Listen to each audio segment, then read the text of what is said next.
Hordoftoota koo akkam jirtu nagaa keessan nagaa waaqayyoo isiniif haa baay'atu.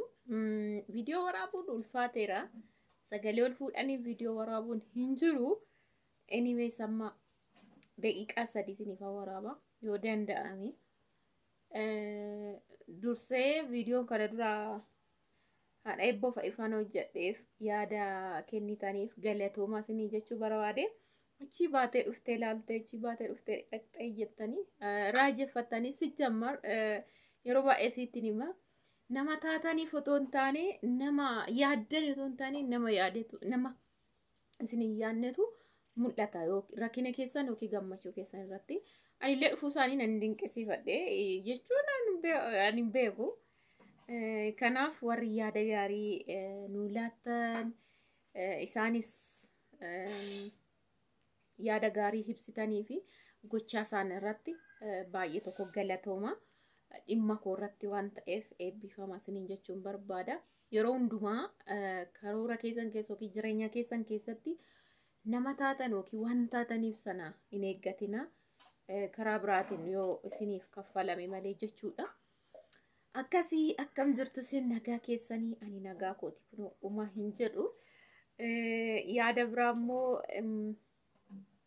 daftee akkanan bahin akkuma jettanii daftee akkanan bahin qorreessi rukutaa waan akkasii jettanii yookiin immoo maal yeroon hin geenye waan akkasii jettanii gaafa sana isaan dhufnaanin gola keessa ibsaan hin jiru iddoon isaas nutti hin mijatu kanaafin isaan faana akkana bahee viidiyoo godhe jechuudha gaafa sana.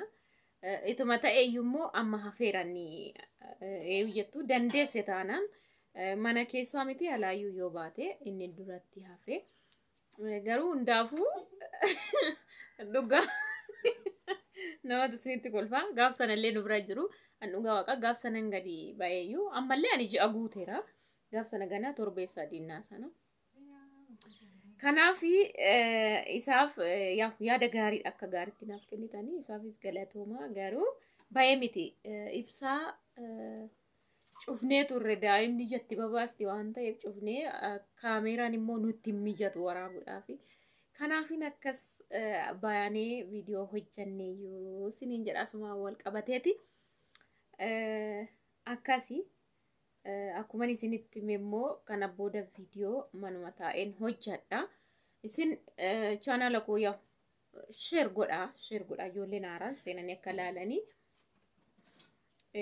Kanammaa ji'a kana yuutuubiin ji'a arfaffaa booda kun dheengaddanaa erge birrii jechuudha. Dhaqee hin baafanne maleedha. Kan waayifaayi naa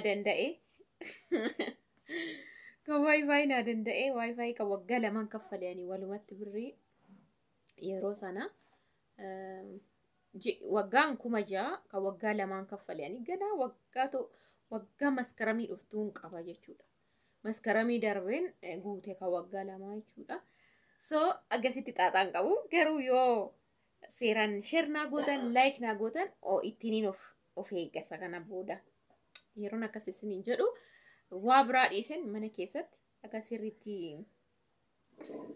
wanta na barbaachisu anaan guuttadha jechuudha birriisa. Kanaaf waayifaayi xaaxaan qabu kan gana waggaadhayyuu raafidhe jechuudha. Incituu na jalaa waayifaayichi baduu wanti illee gidduudhaan daataan bitamna mana jedhu hin jiru kan koo waayifaayin. Neetworkiinis maashaallah waan tokkoyyuu na noorsu mana keessa ta'ee haala ta'ee baadiyyaa deemee jechuudha. So ani kana booda manuma hin jiraa viidiyoon isinii hojjedha. Sheer godhaa, laayik godhaa, yaada gaafii qabdan naa barreessa. Waadan isinii galee immoo isteeppiidhaan yaada jiru. Barumsa jiru kanarratti waan arge waan beeku sheer isiniifan godha dhaggeeffachuu warri barbaadan immoo viidiyoon kana booda fa'ii gadi dhidhiisus ilaalaa sheer naa godha isiniin jechuu barbaada manuma keessa taa'een hojjedha. Yoo nama argadhes dabaladheeti ammas irra deebi'een isiniin jedha chaanala karaa biraatiin immoo banee jira waan ta'eef karaa kanatti sheer nan godha isin immoo isa seentanii asuma hurr jettanii maatiin koo warri garana karaa sanaanis subscribe gootu jechuudha. So nuti jireenya biyya lafaa waan jiru keessa jirra waan ta'eef isin ibsina jechuudha.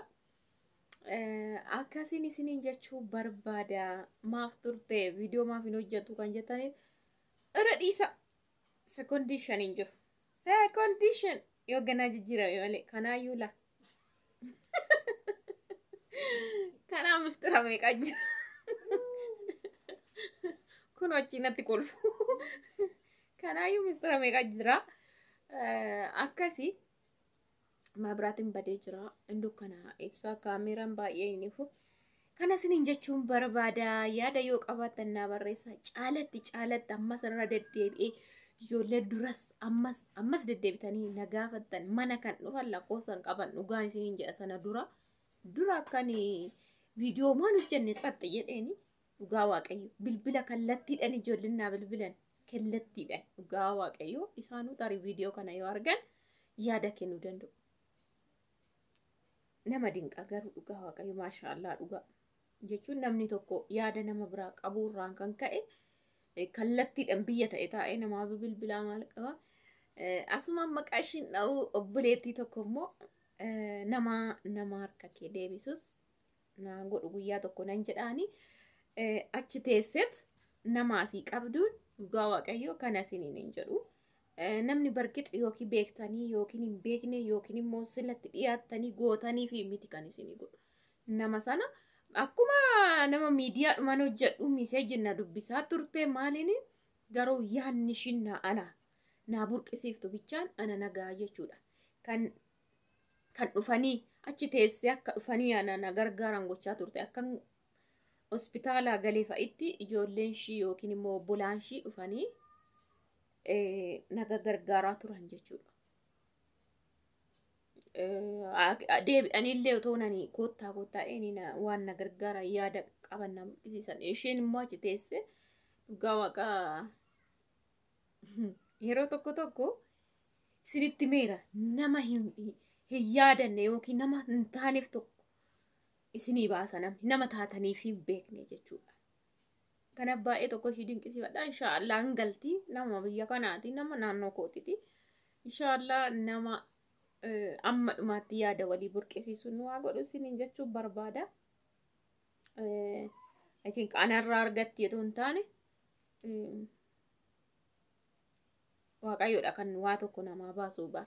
Yoo ati gaarii goote kan sii baasu nama sana otoo hin taane karaa biraatiin waaqayyoon sii baasa jechuudha.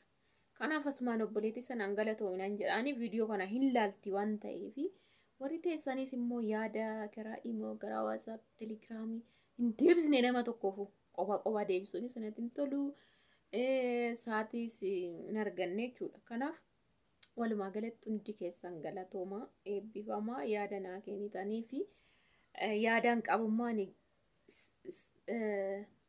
steepii yookiin immoo sadarkaadhaan isiniifan sheer godhaa isiniin jechuun barbaada. Yaada qabdanis na gaafadha isiniifan deebisaa isiniin jechuun barbaada. Nagaan tura.